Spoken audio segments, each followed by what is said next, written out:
नमस्कार साथियों, एक बार पुनः स्वागत है आपका हमारे YouTube चैनल डिजिटल लर्निंग पाठशाला में। जैसा कि आप सभी लोग जानते हैं कि हम वर्तमान समय में यहाँ पे उत्तराखंड लोक सेवा आयोग द्वारा वर्ष 2018 में आयोजित की गई राजकीय इंटर कॉलेज प्रवक्ता परीक्षा के राजनीति विज्ञान के प्रश्न पत्र को हल कर रहे हैं। और अभी तक हमने कुल 50 प्रश्न यानी कि 25-25 करके दो वीडियोस में हमने कुल 50 प्रश्नों को समझ लिया है। और हम अब इस वीडियो में इसके आगे के 25 प्रश्नों को हल करेंगे। यदि आप लोग अभी तक हमारे चैनल पर नए हैं तो आप सभी से मेरा निवेदन है कि आप हमारे चैनल को लाइक करें, शेयर करें और सब्सक्राइब कर लें, ताकि और भी जो एस्पिरेंट्स हैं वो हमारी वीडियोस का फ़ायदा उठा सकें और आप भी अपनी तैयारी बेहतर तरीके से कर सकें। मैंने जैसा कि पूर्व में भी आपको बताया था कि इस प्रश्न पत्र को हल करने का एकमात्र जो हमारा मकसद है वो ये है कि आपकी जो अभी वर्तमान समय में आगामी जो आपकी प्रवक्ता परीक्षा है 2021 की राजकीय इंटर कॉलेजेस के जो प्रवक्ताओं की परीक्षा के संदर्भ में जो परीक्षा आयोजित की जाएगी उसकी आप बेहतर तरीके से तैयारी कर सकें। तो इसी क्रम में अब हम आज जो है 51 से 75 तक के जो प्रश्न हैं उनको हल करेंगे। तो चलिए शुरू करते हैं आज का वीडियो। क्वेश्चन नंबर 51 अगर आप देखें तो आपसे कह रहा है कि निम्नलिखित को उनके कालानुक्रमिक अनुक्रम में व्यवस्थित करें। कालानुक्रमिक अनुक्रम मतलब है कि उनके समय के अनुरूप ऑर्डर में लगाइए, ये कह रहा है। आपको ऑप्शन दिया गया है कि पहला ऑप्शन है जैसे नेहरू समिति रिपोर्ट, दूसरा है भारत छोड़ो आंदोलन, तीसरा है सविनय अवज्ञा आंदोलन, चौथा है पूर्ण स्वतंत्रता की घोषणा। तो इन सभी को आपने इनके कालक्रम के अनुसार आपको ऑर्डर में लगाना है, उनका एक क्रम बनाना है। जैसे अगर आप देखें नेहरू समिति रिपोर्ट, ये आपकी 1928 में आई, उसके भारत छोड़ो आंदोलन 1942 में, सविनय अवज्ञा आंदोलन की बात करेंगे 1930 में, पूर्ण स्वतंत्रता की घोषणा आप लोगों ने बार बार पढ़ा होगा, इतिहास में भी पढ़ा होगा, मॉडर्न हिस्ट्री में भी हम लोग सभी लोग पढ़ते रहते हैं कि पूर्ण स्वराज्य की जो है घोषणा कब की गई थी। पूर्ण स्वतंत्रता की जो घोषणा की बात की गई थी वो 1929 के लाहौर अधिवेशन में, कांग्रेस का जो लाहौर अधिवेशन था उसमें की गई थी। तो अब इसी क्रम में आप इनको क्रम में लगा दीजिए। आपने देखा कि सबसे पहले अगर आप देखेंगे तो पहले कौन सी घटना हुई इसमें घटित हुई है, तो ये 1928, 1942, 1930 और 1929। तो सबसे पहले आ जाएगी नेहरू समिति रिपोर्ट यानी कि फर्स्ट, क्योंकि ये 1928 है। फिर उसके बाद पूर्ण स्वतंत्रता की घोषणा यानी कि फोर्थ, यानी कि यहाँ पर 1929 में। उसके बाद अगर आप तीसरी देखें सविनय अवज्ञा आंदोलन, तो ये 1930 में थी। उसके बाद भारत छोड़ो आंदोलन, सेकेंड जो ऑप्शन है सबसे लास्ट में आएगा, क्योंकि ये 1942 में जो है भारत छोड़ो आंदोलन हुआ था। तो इस तरीके से अगर आप देखेंगे तो 51 का जो सी ऑप्शन है वो सही होगा। मैंने आपको सभी के जो है सन बता दिए ताकि आपको आसानी से समझने में ये क्वेश्चन समझ में आ जाए। इसके बाद चलिए क्वेश्चन नंबर 52 डिस्कस करते हैं। 52 नंबर क्वेश्चन में आपसे बात की गई है कि भारतीय संविधान का कौन सा अनुच्छेद संसद को राज्य सूची में किसी विषय पर विधि निर्माण की शक्ति प्रदान करता है।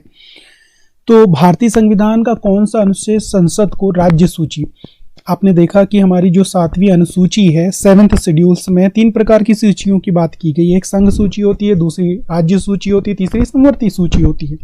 तो जो राज्य सूची होती है उस पे राज्य को जो है नियम बनाने के जो है उनको इजाजत होती है, यानी कि वे राज्य सूची के अंतर्गत जो विषय होते हैं उस पर जो कानून बनाए जाते हैं वो राज्य के द्वारा बनाए जाते हैं।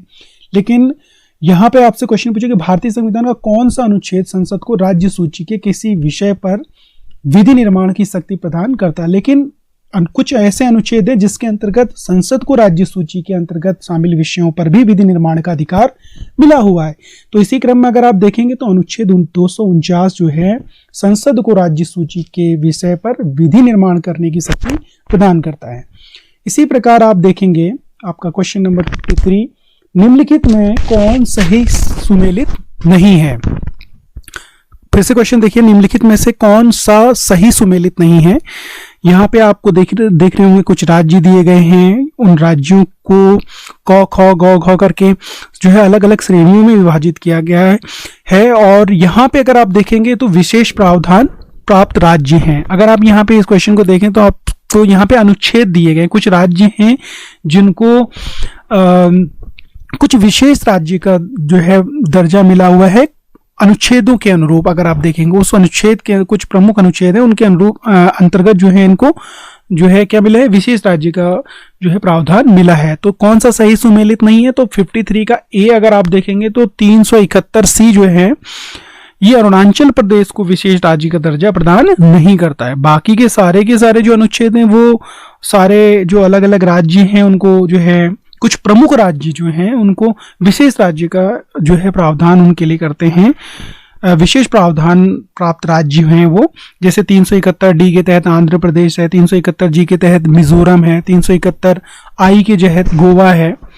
तो 53 का कौन सा है, क्यों यहाँ पे कौन है, अरुणाचल प्रदेश आपका सही सुमेलित नहीं, ध्यान रखिएगा 371 सी में अरुणाचल प्रदेश की बात नहीं की गई है।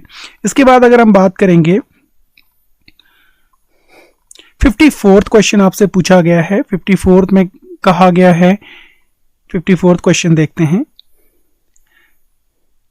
54th में कहा गया कि किस सम्मेलन द्वारा संयुक्त राष्ट्र चार्टर को 26 जनवरी 1945 में अपनाया गया।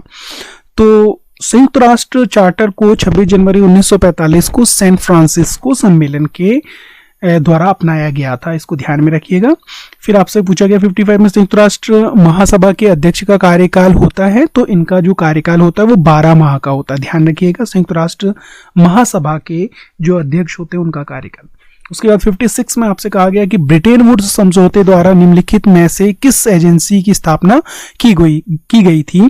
तो ये ध्यान रखिएगा कि जो ब्रिटेन वुड समझौता था उसके तहत 2 यहाँ पे अंतर्राष्ट्रीय एजेंसियां स्थापित हुई थी, एक तो विश्व बैंक और दूसरी आपकी थी अंतर्राष्ट्रीय मुद्रा कोष। तो विश्व बैंक तो यहाँ पे कहीं पे दिया नहीं है, तो चौथा ऑप्शन यानी कि अंतर्राष्ट्रीय मुद्रा कोष सही है। उसके बाद 57 क्वेश्चन अगर हम देखेंगे तो निम्नलिखित में कौन सी संयुक्त राष्ट्र एजेंसी गरीबी कम करने और दुनिया भर में जीवन स्तर के सुधार पर केंद्रित है। तो यहाँ पे वर्ल्ड बैंक यानी कि विश्व बैंक जो है वो संयुक्त राष्ट्र संघ की जो ऐसी एजेंसी है जो कि गरीबी कम करने और दुनिया भर में जीवन स्तर को कैसे बनाया जाए उस पर काम कर रही है। चलिए क्वेश्चन नंबर 58 देखते हैं। 58 क्वेश्चन नंबर में आपसे कहा गया है कि मार्शल योजना का प्राथमिक उद्देश्य था।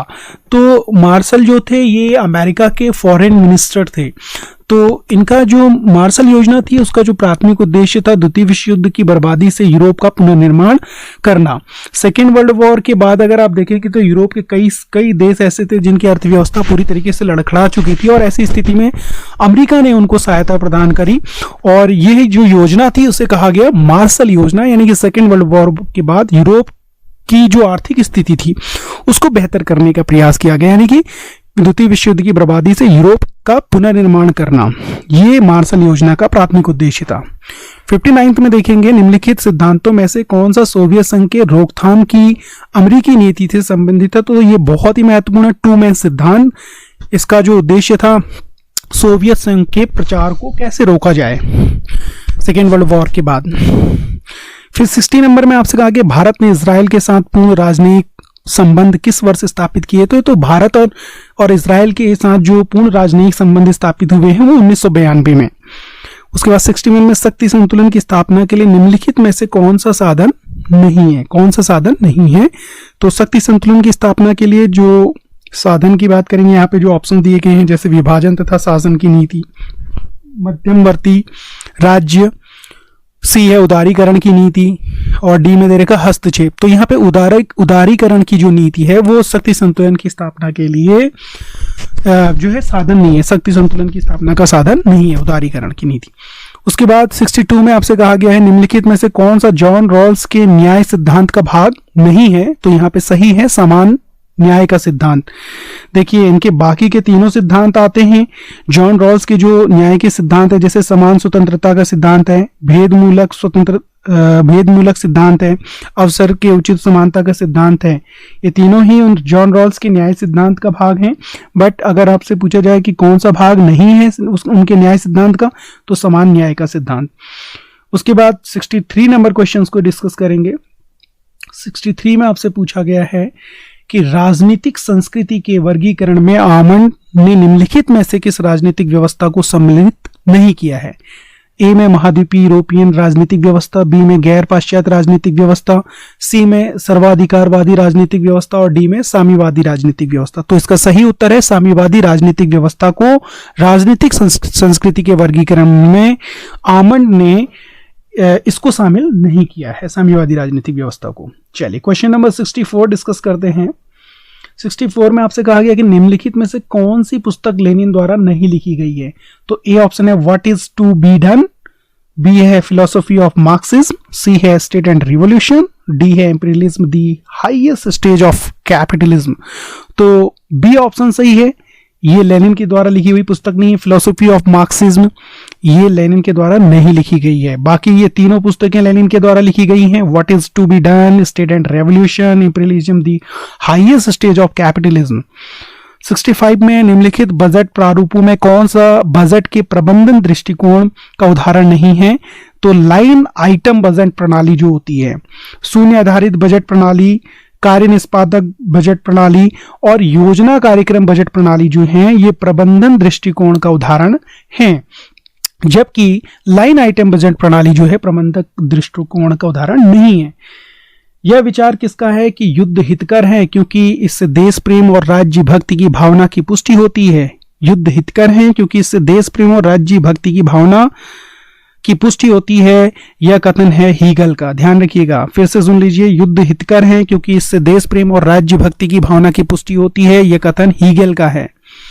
67 नंबर क्वेश्चन डिस्कस करते हैं। 67 में आपसे कहा गया है कि त्रुटि युक्त युग्म का पता लगाइए। तो यहां पे अगर आप देखेंगे ए जीन ब्लांडेल मॉडर्न पॉलिटिकल एनालिसिस, तो यहाँ पे त्रुटि युक्त ये जो पुस्तक लिखी गई है ये जीन ब्लांडेल की नहीं है, मॉडर्न पॉलिटिकल एनालिसिस।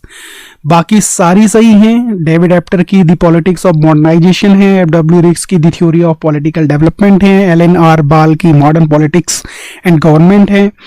68 क्वेश्चन को देखते हैं, किस विचारक को अमेरिकी संविधान निर्माताओं का बौद्धिक जनक कहा जाता है। तो ये बहुत महत्वपूर्ण है, मॉन्टेस्क्यू को ही अमेरिकी संविधान निर्माताओं का बौद्धिक जनक कहा जाता है। 69 में देखिएगा, उपद्रव एवं प्रदर्शन प्रायः उदाहरण हैं, ये अप्रतिमानित हित समूह के ही उदाहरण है। ध्यान रखिएगा, उपद्रव एवं प्रदर्शन किस तरीके के उदाहरण हैं, अप्रतिमानित हित समूह के। क्वेश्चन नंबर 70 डिस्कस करते हैं। क्वेश्चन नंबर 70 में आपसे क्या कहा गया, देखिएगा, कहा गया कि निम्नलिखित में से कौन सा युग्म सही सुमेलित नहीं है। तो यहां पे बरीन्द्र कुमार घोष ढाका षड्यंत्र अभियोग, ये जो बरीन्द्र कुमार घोष के ऊपर ढाका षड्यंत्र अभियोग था ये सही सुमेलित नहीं। बाकी खुदीराम बोस जज किंग्सफोर्ड के लिए और Taraknath Das Hindustan association of America, Lala Hardayal Yugantar circular, ये सारे इनसे संबंधित है, बट बरीन्द्र कुमार घोष ढाका षड्यंत्र अभियोग से संबंधित नहीं है। इसके बाद देखिएगा 71 में आपसे पूछा गया कि निम्नलिखित में से कौन संविधान सभा का सदस्य नहीं था। तो यहाँ पे जयप्रकाश नारायण जो थे वो संविधान सभा के सदस्य नहीं थे। सरदार वल्लभ भाई पटेल थे, के.एम. मुंशी थे, जे.बी. कृपलानी संविधान सभा के सदस्य थे। अब इसके क्वेश्चन नंबर 72 को डिस्कस करते हैं। 72 में आपसे कहा गया है कि अनुच्छेद 19 में निहित मौलिक स्वतंत्रताएं किस आपातकालीन स्थिति के कारण स्थगित की जाती हैं। 19 के अंतर्गत जो हमें मौलिक स्वतंत्रताएं मिलती हैं उनको कब स्थगित किया जाता है, आप किस आपातकालीन स्थिति में। तो यहां पे आपको देखा गया कि राज्य में आंतरिक उथल पुथल होना, वित्तीय संकट होने पर, एक राज्य में संवैधानिक तंत्र की विफलता होने पर। नहीं, ऐसा तब किया जा सकता है जब युद्ध अथवा बाह्य आक्रमण के स्थितियां पैदा होती हैं। जब देश में युद्ध होता है अथवा बाह्य आक्रमण होता है तब ऐसी स्थिति में उन आर्टिकल 19 के तहत निहित मौलिक स्वतंत्रताओं को स्थगित किया जाता है। क्वेश्चन नंबर 73, निम्नलिखित में से कौन सा वक्तव्य भारतीय प्रधानमंत्री की अपनी कैबिनेट की संरचना के संदर्भ में सही है। इस क्वेश्चन को दोबारा देखिएगा, निम्नलिखित में से कौन सा वक्तव्य भारतीय प्रधानमंत्री की अपनी कैबिनेट की संरचना के संदर्भ में सही है। इसको सही से गंभीरता से पढ़िएगा इस क्वेश्चन को। ए, संसद के दोनों सदनों के सदस्यों से अपने मंत्रियों का चयन करता है। ए, संसद के दोनों सदनों के सदस्यों से अपने मंत्रियों का चयन करता है। बी, उसको अपने स्वविवेक द्वारा ऐसे लोगों का चयन करने की पूर्ण स्वतंत्रता होती है जो उसके मंत्रिपरिषद में मंत्रियों के रूप में सेवा करेंगे। सी, इस संबंध में भारत के राष्ट्रपति से यथाविधि सम्मति के उपरांत वो अपने मंत्रियों को चुन सकता है। डी, अपने कैबिनेट के सहयोगियों के चयन हेतु उसकी शक्तियां सीमित हैं, क्योंकि भारत के राष्ट्रपति में स्वविवेकीय शक्तियां निहित हैं।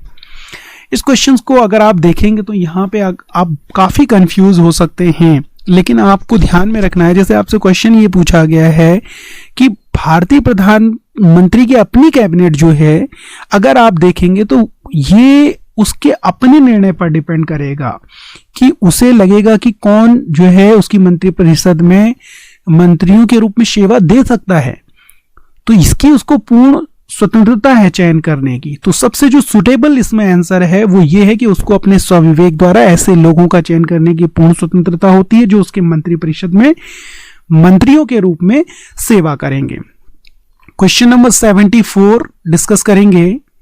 क्वेश्चन नंबर 74 में अगर आप देखेंगे तो यहां पे आपसे पूछा गया है कि किस राज्य में संसद के सदन की कुल संख्या के 2/3 बहुमत के द्वारा प्रस्ताव के पारित किए जाने का नियम निम्न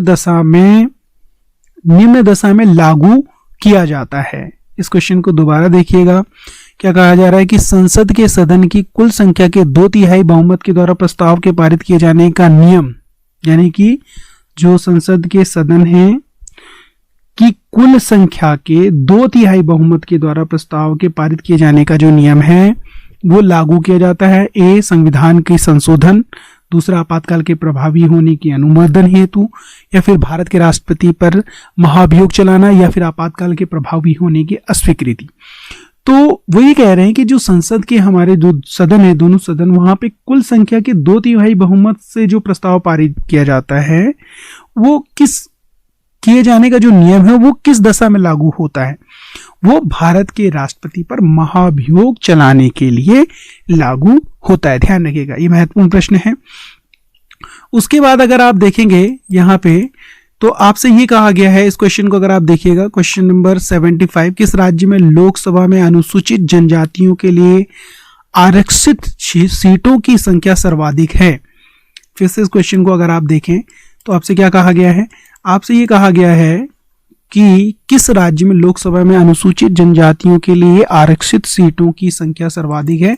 तो यहाँ पे आपका जो सही उत्तर है वो है मध्य प्रदेश। यहाँ पे मैंने ये हाईलाइट नहीं हो पाया है, आप इसको, और आप लोगों के लिए मैं आगे क्रमशः जो इसके बाकी के बचे हुए क्वेश्चंस भी लेकर आऊंगा।